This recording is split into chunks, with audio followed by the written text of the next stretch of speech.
সূরা আস-সাজদা। বিসমিল্লাহির রহমানির রহিম। রহমান রহিম আল্লাহ তাআলার নামে। আলিফ লাম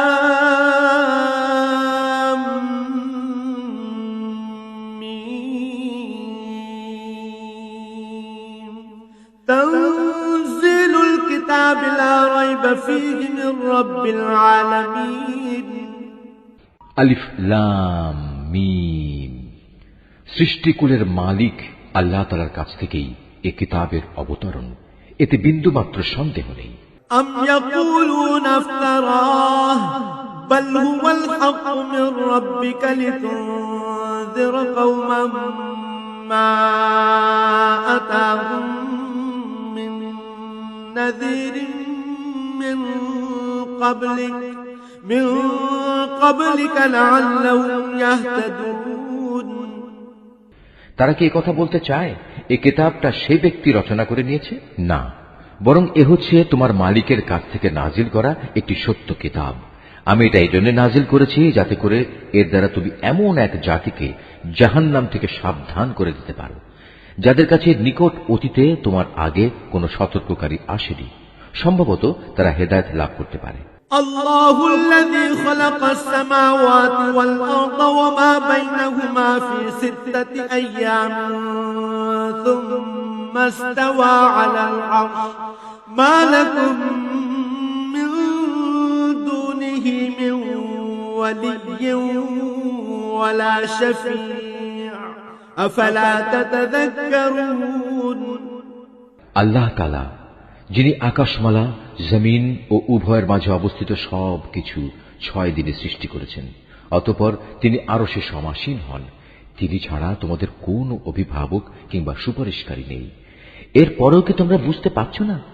ইউদাব্বিরুল আমরা মিনাস সামাই ইলাল আরদি সুম্মা ইয়ারুজু ইলাইহি ফি ইয়াওমিন কানা মিকদারুহু ألف سنة ثم يعرج إليه في يوم كان مقداره ألف سنة مما تعدون।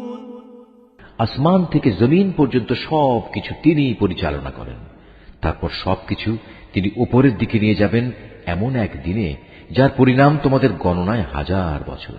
ذلك عالم الغيب والشهادة العزيز الرحيم।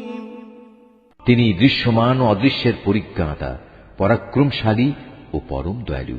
الذي أحسن كل شيء خلقه وبدأ خلق الإنسان من طين। তিনি যা কিছুই সৃষ্টি করেছেন সুন্দর ও নিখুঁত করেই সৃষ্টি করেছেন, এবং তিনি মানব সৃষ্টির সূচনা করেছেন মাটি থেকে। ثم جعل نسله من سلالة من ماء مهين। অতঃপর তিনি তার বংশধরদের তুচ্ছ তরল একটি পদার্থের নির্যাস থেকে বানিয়েছেন। ثم سواه ونفخ فيه من روحه وجعل لكم السمع والأبصار والأفئدة قليلا ما تشكرون। পরে তিনি তাকে ঠিকঠাক করলেন এবং তার মধ্যে তিনি তার নিজের কাছ থেকে রূহ ফুঁকে দিলেন এবং তোমাদের জন্য তাকে কান, চোখ ও অন্তঃকরণ দান করলেন। তোমাদের খুব কম লোকই কৃতজ্ঞতা আদায় করে। أإذا ضللنا في الأرض أإنا لفي خلق جديد بل هم بلقاء ربهم كافرون।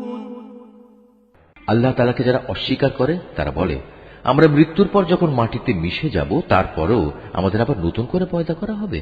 মূলত এরা তাদের মালিকের সাথে সাক্ষাৎকারের বিষয়টিকেই অস্বীকার করে। قل يتوفاكم ملك الموت الذي وكل بكم ثم إلى ربكم ترجعون। হে নবী, তুমি এদের বলো, জীবন হরণের ফেরেশতা যাকে তোমাদের মৃত্যুর ব্যাপারে দায়িত্ব দেয়া হয়েছে অচিরেই তোমাদের জান কবজ করে নেবে।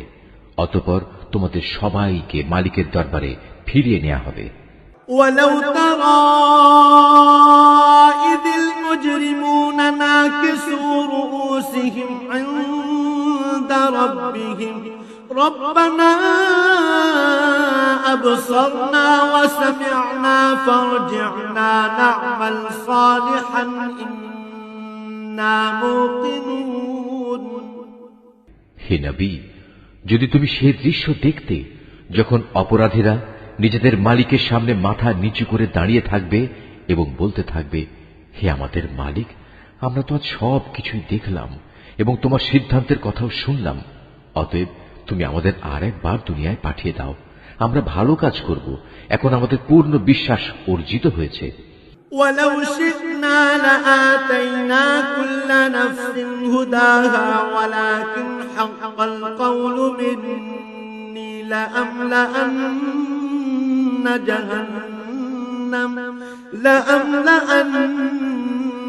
جهنم من الجنة والناس أجمعين। আল্লাহ তাআলা বলবেন, আমি চাইলে প্রত্যেক ব্যক্তিকে হেদায়েত দিয়ে দিতাম, কিন্তু আমার পক্ষ থেকে সে ঘোষণা আজ সত্য প্রমাণিত হল। আমি মানুষ ও জিনদের মধ্যে থেকে এদের সবাইকে দিয়ে জাহান্নাম পূর্ণ করব। فذوقوا بما نسيتم لقاء يومكم هذا إنا نسيناكم وذوقوا عذاب الخلد بما كنتم تعملون। অতঃপর ওদের বলা হবে, যাও, তোমরা জাহান্নামের শাস্তি আস্বাদন করো। যেভাবে তোমরা আজকের এ সাক্ষাৎকারের কথা ভুলে গিয়েছিলে, আমিও তেমনি আজ তোমাদের ভুলে গেলাম। যাও, নিজেদের কৃতকর্মের প্রতিফল হিসেবে জাহান্নামের চিরস্থায়ী শাস্তি ভোগ করো। এই আয়াতটি যিনি তেলাওয়াত করবেন এবং যিনি এই আয়াতটির তেলাওয়াত শুনবেন, তাদের সবাইকে এখানে একটি সাজদা আদায় করতে হবে। এটা ওয়াজিব। إنما يؤمن بآياتنا الذين إذا ذكروا بها خروا سجدا وسبحوا بحمد ربهم وهم لا يستكبرون। আমার আয়াত সমূহের উপর তারাই ঈমান আনে, যখন তাদের আয়াত দ্বারা উপদেশ দেয়া হয় তখন তারা সাথে সাথেই সাজদা অবনত হয়ে পড়ে। উপরন্তু তারা তাদের মালিকের সপ্রশংস পবিত্রতা ঘোষণা করে এবং নিজেরা অহংকার করে না। تتجافى جنوبهم عن المضاجع يدعون ربهم خوفا وطمعا ومما رزقناهم ينفقون। তাদের পার্শ্বদেশ রাতের বেলায় বিছানা থেকে আলাদা থাকে। তারা নিশুতি রাতে আযাবের ভয়ে এবং জান্নাতের আশায় তাদের মালিককে ডাকে। তদুপরি আমি তাদের যা কিছু দান করেছি তারা তা থেকে আমার পথে ব্যয় করে। فلا تعلم نفس ما أخفي لهم من قرة أعين جزاء بما كانوا يعملون। কেউ জানে না কি ধরনের নয়ন প্রীতিকর বিনিময় তাদের জন্য লুকিয়ে রাখা হয়েছে। মূলত তা হবে তাদের কাজের যথার্থ পুরস্কার। أفمن كان مؤمنا كمن كان فاسقا لا يستوون। যে ব্যক্তি মোমেন সে নাফরমান ব্যক্তির মতো হয়ে যাবে? না, এরা কখনো এক সমান হতে পারে না। أما الذين آمنوا وعملوا الصالحات فلهم جنات المأوى نزلا بما كانوا يعملون। অতএব যারা ঈমান এনেছে এবং নেক আমল করেছে তাদের জন্য সুরম্য জান্নাতে বাসস্থান হবে। এই মেহমানদারি হবে তাদের নেক কাজের পুরস্কার যা তারা করে এসেছে। وأما الذين فسقوا فمأواهم النار كلما أرادوا أن يخرجوا منها أعيدوا فيها وقيل لهم ذوقوا عذاب النار الذي كنتم به تكذبون। যারা আল্লাহ তাআলার নাফরমানি করবে তাদের বাসস্থান হবে জাহান্নামের আগুন। যখনই তারা সেখান থেকে বেরিয়ে আসতে চেষ্টা করবে তখনই তাদের ধাক্কা দিয়ে তার ভিতরে ঠেলে দেয়া হবে এবং তাদের বলা হবে, যাও আগুনের আযাব ভোগ করে নাও, তোমরা তো এ বিষয়কে মিথ্যা প্রতিপন্ন করতে।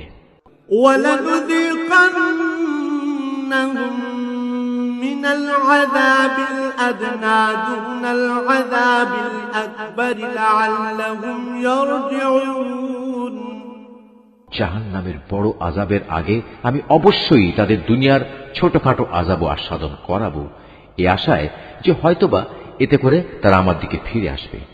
وَمَنْ أَظْلَمُ مِمَّن ذُكِّرَ بِآيَاتِ رَبِّهِ ثُمَّ أَعْرَضَ عَنْهَا إِنَّا مِنَ الْمُجْرِمِينَ مُنْتَقِمُونَ। তার চেয়ে বড় জালেম আর কে হতে পারে যে ব্যক্তিকে তার মালিকের আয়াতসমূহ দ্বারা নসিহত করা হয় অতঃপর সে তা থেকে মুখ ফিরিয়ে নেয়। অবশ্যই আমি নাফরমানদের কাছ থেকে প্রতিশোধ নেব। وَلَقَدْ آتَيْنَا مُوسَى الْكِتَابَ فَلَا تَكُنْ فِي مِرْيَةٍ مِّن لِقَائِهِ وَجَعَلْنَاهُ هُدًى لِبَنِي إِسْرَائِيلَ। হে নবী, তোমার আগে আমি মুসাকেও কিতাব দিয়েছিলাম, অতএব তুমি তার আল্লাহর সাথে সাক্ষাতের বিষয়টিতে কোন রকম সন্দেহ করো না। আমি যে কিতাব তাকে দিয়েছি তা আমি বনি ইসরাইলদের জন্য পথ প্রদর্শক বানিয়ে দিয়েছিলাম। وَجَعَلْنَا مِنْهُمْ أَئِمَّةً يَهْدُونَ بِأَمْرِنَا لَمَّا صَبَرُوا وَكَانُوا بِآيَاتِنَا يُوقِنُونَ। আমি তাদের মধ্যে থেকে কিছু লোককে নেতা বানিয়েছিলাম, তারা আমারই আদেশে মানুষদের হেদায়েত করত যখন তারা অত্যাচারের সামনে কঠোর ধৈর্য ধারণ করেছে। সর্বোপরি তারা ছিল আমার আয়াতের উপর একান্ত বিশ্বাসী। ইন্না রাব্বাকা হুয়া ইয়াফসিলু বাইনাহুম ইয়াওমাল কিয়ামাতি ফীমা কানু ফীহি ইখতালিফুন। অবশ্যই হে নবী, তোমার মালিক কিয়ামতের দিন সে সব কিছুর ফয়সালা করে দেবেন যেসব বিষয়ে তারা দুনিয়ায় মতবিরোধ করে বেড়াত। أَوَلَمْ يَهْدِ لَهُمْ كَمْ أَهْلَكْنَا مِنْ قَبْلِهِمْ مِنَ الْقُرُونِ يَمْشُونَ فِي مَسَاكِنِهِمْ إِنَّ فِي ذَلِكَ لَآيَاتٍ أَفَلَا يَسْمَعُونَ। হে নবী, তোমার জাতির লোকেরা কি এ থেকে হেদায়েত পায়নি যে আমি তাদের আগে কত জাতিকে ধ্বংস করে দিয়েছি, যাদের বাসস্থান সমূহের মাঝ দিয়েই তারা সব সময় চলাফেরা করে? অবশ্যই এতে তাদের আল্লাহ তাআলাকে জানা ও চেনার জন্য অনেকগুলো নিদর্শন রয়েছে। এরপরেও কি এরা শুনবে না? أَوَلَمْ يَرَوْا أَنَّا نَسُوقُ الْمَاءَ إِلَى الْأَرْضِ الْجُرُزِ فَنُخْرِجُ بِهِ زَرْعًا تَأْكُلُ مِنْهُ أَنْعَامُهُمْ وَأَنْفُسُهُمْ أَفَلَا يُبْصِرُونَ। ওরা কি লক্ষ্য করে দেখে না আমি কিভাবে উর্বর ভূমির উপর পানি প্রবাহিত করি এবং পরে তারই সাহায্যে আমি সেই ভূমি থেকে ফসল বের করে আনি, যা থেকে তাদের গৃহপালিত জন্তুগুলো যেমনি খাবার গ্রহণ করে তেমনি খায় তারা নিজেরাও। এ সত্ত্বেও কি এরা আল্লাহ তাআলার অসীম কুদরতের চিহ্ন দেখতে পায় না? وَيَقُولُونَ مَتَى هَذَا الْفَتْحُ إِن كُنتُمْ صَادِقِينَ। তারা বলে, যদি তোমরা তোমাদের দাবিতে সত্যবাদী হও তাহলে সেই বিচারের ক্ষণটি কখন আসবে যার কথা বলে তোমরা আমাদের ভয় দেখাচ্ছ? قُلْ يَوْمَ الْفَتْحِ لَا يَنفَعُ الَّذِينَ كَفَرُوا إِيمَانُهُمْ وَلَا هُمْ يُنظَرُونَ। হে নবী, তুমি বলো, যারা কুফরি করেছে বিচারের দিন তাদের ঈমান কোনোই কাজে আসবে না, না তাদের কোন রকম অবকাশ দেওয়া হবে। فأعرض عنهم وانتظر إنهم منتظرون। অতএব হে নবী, তুমি এদের এসব কথাবার্তা থেকে বিমুখ থাকো এবং তুমি শেষ দিনের অপেক্ষা করো, তারাও অপেক্ষা করছে।